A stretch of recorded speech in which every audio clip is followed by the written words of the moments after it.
Good morning, welcome to News on New Day. We come to you live from the John Hammond Street at Kanda here in Accra. My name is Judith Brown. Coming up this morning. Electoral Commission expected to release updated voter register to political parties after last week's televised IPAC meeting.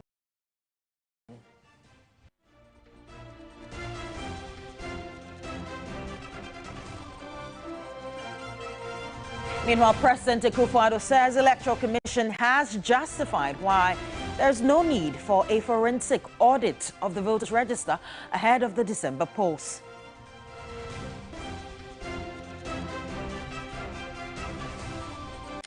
We have details of these and many more coming up shortly. Do stay with us.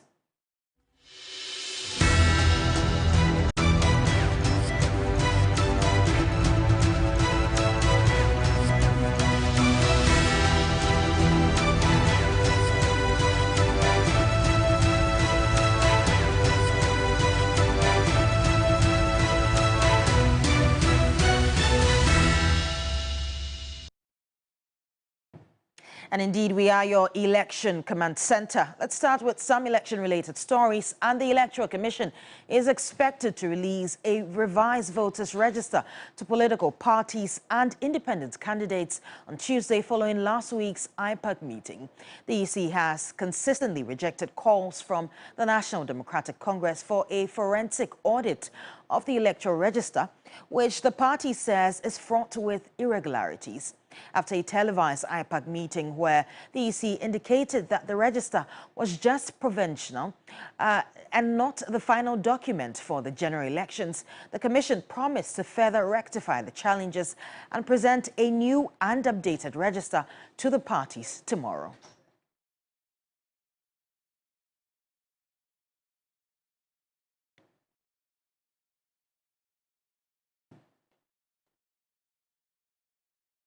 Still on elections, President Akufo-Addo says the Electoral Commission has justified why there's no need for a forensic audit of the voters' register ahead of the December 7 polls. The Electoral Commission during the week convened an inter-party advisory committee, IPAC meeting, to explain to the political parties the measures it has taken to address anomalies identified on the voters' register. President Akufo-Addo told France 24 that the NDC's call for a forensic audit has no substance. Not responsible for the electoral process. That's the Electoral Commission. They had an opportunity the other day. The Electoral Commission chose to broadcast publicly its deliberations on these issues, and I think the whole country came to realize that in fact there was very little substance in the claims that the opposition was making, and they have now gone ahead to say that they will abide by the program that the Electoral Commission has laid out. I think that means implicitly that the demands that they were making have been shelved, and they have to be shelved because there's no substance to it. Meanwhile, the NDC Deputy Director of Elections, Mahdi Jibril, has described the President's comments over the voters' register as unfortunate, indicating that the EC agreed to revise the register due to their call for an audit. He says that the party's next line of action will be determined after receiving the updated document from the Electoral Commission. I think that it's unfortunate for the President to say this when he knows that the demands of the NDC that call for the forensic audit, the Electoral Commission has accepted and admitted that the provisional register that we have, which is the same system that was used to compile the register, gave us the final register, has an anomaly on this in the register. For this reason, they are now giving us a revised register after the NDC has called for the issue of anomalies. The Electoral Commission gave us a week after we met. If you take the 1 week, it's Tuesday. But Electoral Commission, as usual, indeed, for what we are observing behind the scenes, they are having still challenges to say. In fact, the Electoral Commission had the data ready. The day we met them at the IPAC, they would have given to the political party. But they knew the challenges they have with the systems and the register. That's why they gave us, but we are waiting to see. They gave us this permit before, during the final, before the last exhibition. But they took about 3 times disappointing us before giving the register. Okay. So when we see on Tuesday, if the Electoral Commission can deliver on their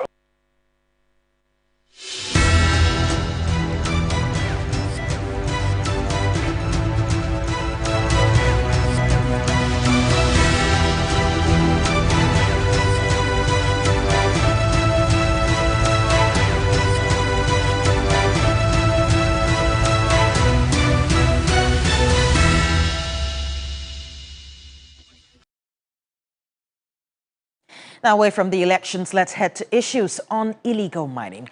Conveners of the 3-day anti-galamsey protests have issued a 7-day ultimatum to government demanding an immediate ban on mining activities in forest reserves and water bodies. A failure to act will prompt the conveners to organize a week-long nationwide strike or protest aimed at increasing pressure on the authorities. Joseph Armstrong covered the 3-day protests and has filed this report.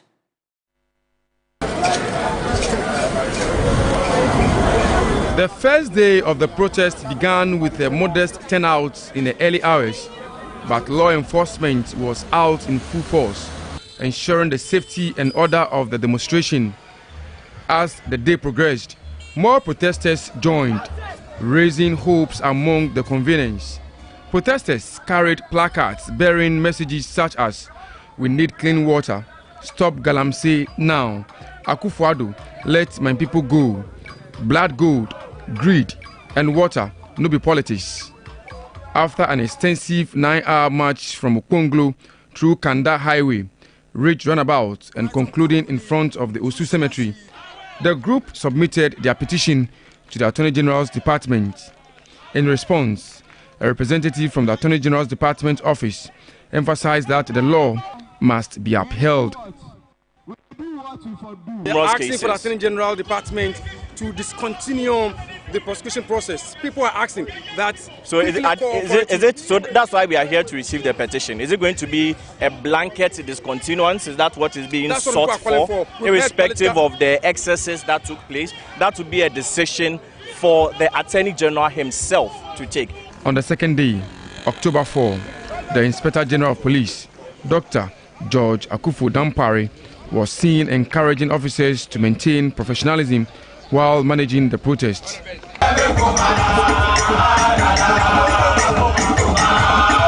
At every intersection, the protesters took the bridge and engaged drivers and commuters, educating them on the implications of illegal mining. The menace of galamsey does not only affect human beings by means of the citizens of Ghana, right? It also affects the animals in our ecosystem. And so the reason why I brought a horse is to also show that the animals also in our forest covers are also suffering. That is why I brought a horse today. Some drivers caught in the resulting traffic expressed their support for the protest, acknowledging the importance of the cause. Many asking why you're not joining the protest? We are also part of it. Since we are already in traffic, we are also part of this traffic. You're in support? Yeah. So why are you not joining? Oh, for joining, I'm supporting them with my spirit, you know, with my morale. Even the fact that I'm spending the traffic, I'm standing in this traffic and waiting for them to pass. It means you're supporting? I'm supporting. Yes, supporting.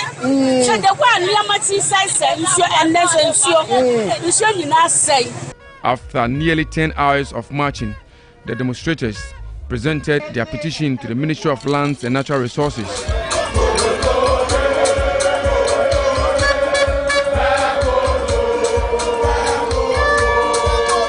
The final day of the protest, on Saturday, October 5, witnessed a significant surge in participation, with thousands joining the cause. Notably, figures including journalists, musicians, business leaders, and even foreign nationals lent their voices to the movement. It's been very successful. We have achieved our aim. And we again, this one is not an appeal. We are asking the government to stop galamsey now. galamsey affects the production of food.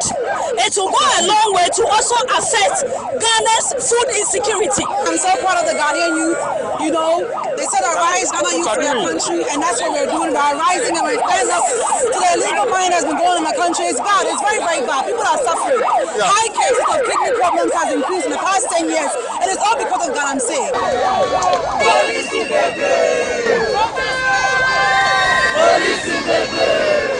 The atmosphere grew charged as more protesters filled the streets. In a show of resilience, the protesters concluded the 3-day event with a vigil, watching documentaries that highlighted the devastating effects of galamsey, pollution of major water bodies, and alarming rates of deformities in children. Despite the rain, many stayed until midnight, united in their call to end illegal mining and demanding the release of 54 arrested protesters. The urgency of the movement has attracted international attention, with the United Nations also calling for an end to galamsey.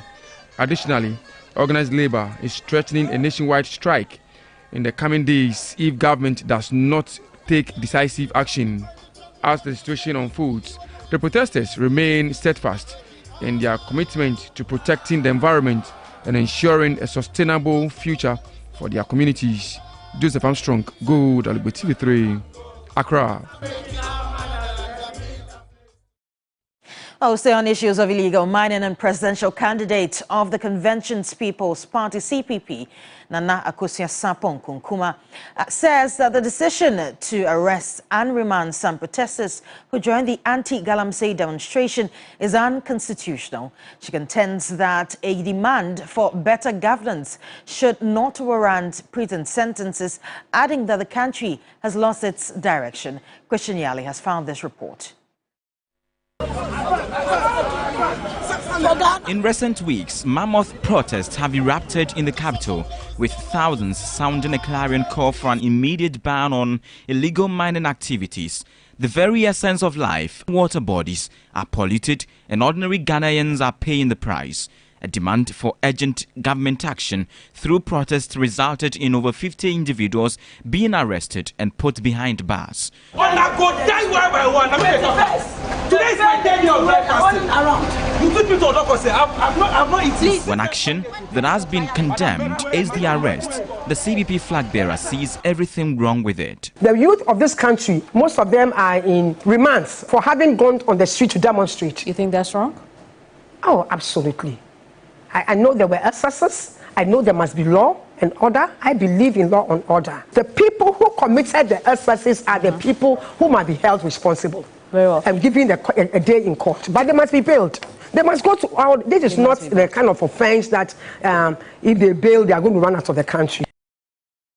Meanwhile, President Akpado has stated that his government is not against protest, but individuals will face the law when they engage in illegal activities during demonstrations. I'm not responsible for jailing people in Ghana. The courts in Ghana are independent institutions, and they have been all through this period of the Fourth Republic.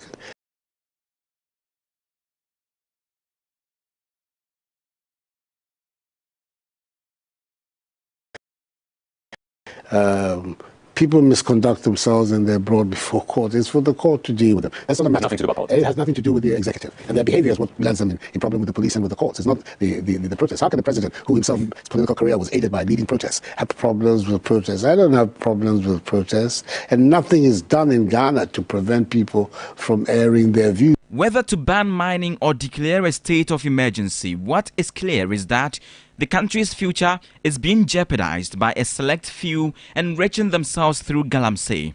And urgent action is non-negotiable. Christian Yali, TV3 News.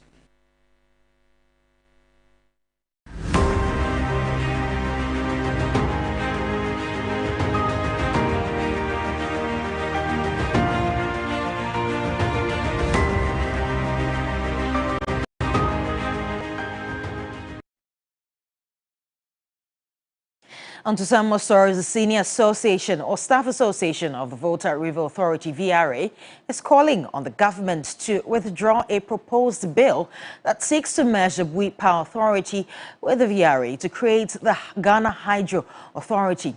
The bill also proposes the merger of the Electricity Company of Ghana, ECG, with the Northern Electricity Distribution Company, NEDCO. However, after a meeting with the Minister of State at the Ministry of Energy, Herbert Crapper, union leaders insist that trust has been lost and are demanding the withdrawal of the proposal.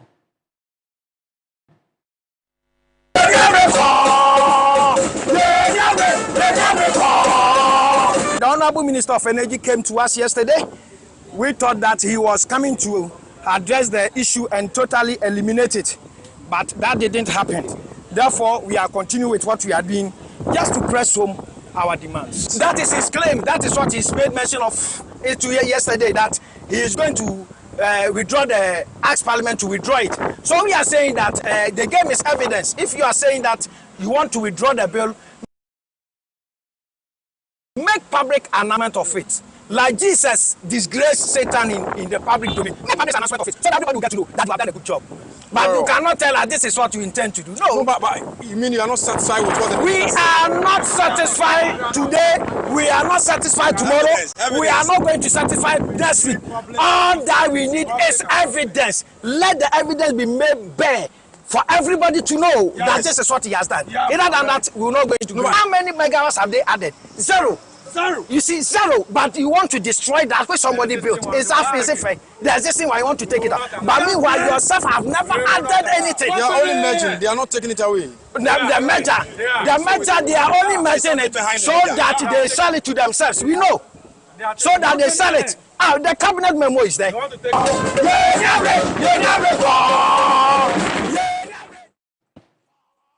Now to universities and other partners have bemoaned the destructive impacts of climate change on human livelihoods and biodiversity. They are therefore demanding a shift from financial fossil fuels and harmful industrial agriculture to agroecology and food sovereignty. Now these demands were made at Action Aid Ghana's Climate Change Conference in Accra. Reports on corporate capture of public finance indicates that climate-disruptive sectors were benefiting from subsidies amounting to about $677 billion in the Global South every year. Civil society organization Action Aid Ghana is therefore leading the charge against government to redirect financial flows away from environmentally harmful practices such as fossil fuel investment and industrial agriculture to promoting climate resilient, sustainable alternatives and indigenous seed development. The University of Development Studies, UDS, and the University of Energy and Natural Resources say there is enough destruction to the environment already and everything must be done to salvage the situation. UDS Vice-Chancellor Professor Saidu Al-Hassan, who addressed the media, touched on the drought in the northern part of Ghana. What we are doing in terms of our agricultural sector mostly is coping strategies. And coping strategies do not bring lasting solutions to our agricultural problem. For me, it's a very big lesson for this nation. I think something went wrong. If our policymakers, researchers, we can sit up and then plan very well. Country Director of Action Aid Ghana, John Nko, highlighted government's substantial financial support for fossil fuel exploration as against climate change financing. Action Aid in this research is calling for the redirection of fund flows. In addition to that, we are calling on government to invest in a just transition that should see a lot more investment into renewable energy transition and also sustainable agriculture. And this will help in addressing the sustainable development goals across the world. Now, residents in the Western North region are expressing fear following the confirmation of the first Mpox case in the area. Although health officials have outlined plans to heighten surveillance in a bid to contain the spread, some residents in the region are calling for more awareness about the disease. On Thursday, October 3, Ghana confirmed its first case of Mpox in Western North region. An additional 230 suspected cases from 88 districts across all 16 regions are still awaiting confirmation. The confirmed patient was a young boy from the Western North region who presented with symptoms including a rash, fever, and general body aches. Following the announcement, some residents of the Western North region called for more education about the disease. I think it sounds very bad, so I'm pleading with the agencies here, especially the Ghana Health Service, to come to our aid, because since this is the first time, so that it doesn't spread. As we have recorded our first case, we are pleading with them to help us to educate the people in our region and people surrounding us, our nearby facilities, the health workers, that they will take precaution about it in order to prevent the spread of the monkeypox. The Director of Public Health at the Ghana Health Service, Dr. Franklin Asiedu-Bekwe, tells TV3 that surveillance has been enhanced. The conspiracy in Ghana brings to bear the fact that we need to heighten whatever we are doing. So we are enhancing our surveillance systems across all the regions. We are also going to make sure that our contact tracing becomes more effective and efficient. For this particular case in question, we have identified 25 contacts which are being followed up. Dr. Franklin Asiedu-Bekwe noted that awareness creation will be intensified. Make sure that we enhance our awareness creation across. We're going to tighten our security, I would say awareness at our port of entries, so that if people are entering, they are well trained. What we are doing as a country is that this is a time for us to heighten awareness, making sure that all clinicians look for suspected cases of Mpox and then will test. In 2022, Ghana recorded 120 cases and 8 cases in 2023. Since January 2024, more than 860 people have died from approximately 34,297 recorded Mpox cases across Africa. In August, the World Health Organization declared the outbreak a public health emergency of international concern after the emergence of a new variant. In the Democratic Republic of Congo, the hardest hit country, authorities have launched Mpox vaccination campaign. The Mpox virus causes fever, muscle aches, and large boil-like skin lesions. It is primarily transmitted to humans through close contact with contaminated animals or through human-to-human transmission via physical contact. And before we go, we'd like to say congratulations to Titiaka from the Savannah region for being crowned the winner of the Ghana's Most Beautiful 2024. She competed with others for 13 weeks. It was a very rigorous one, and 6 finalists were chosen in the end, and she was crowned winner. She is the first queen to have won from the Savannah region. Once again, we say a big congratulations to Titiaka.